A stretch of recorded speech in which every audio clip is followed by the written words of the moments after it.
સરકાર દેશમાં digital payment સિસ્ટમને પ્રોત્સાહન આપવા માટે સતત પ્રયાસ કરી રહી છે।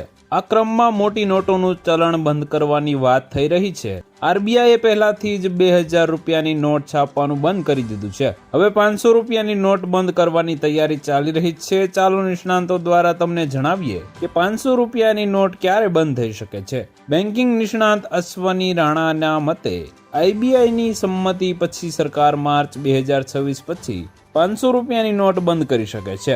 મોટી નોટોનું ચલણ ઘટાડવા માટે આરબીઆઈ દ્વારા પહેલાથી જ પગલાં લેવામાં આવ્યા છે। 2000 રૂપિયાની નોટો હવે બજારમાંથી લગભગ ગાયબ થઈ ગઈ છે। 500 રૂપિયાની નોટો સાથે પણ કંઈક આવું જ થશે। સરકાર તેને નોટબંધીની જેમ સીધી રીતે બંધ નહીં કરે।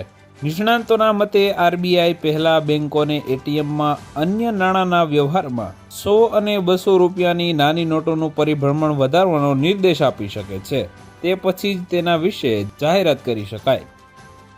તો વધુ માહિતી મેળવવા માટે ચેનલ સાથે જોડાયેલા રહો। વિડીયો પસંદ આવે તો લાઈક કરી દેજો। ચેનલમાં નવા છો તો સબસ્ક્રાઇબ કરી દેજો।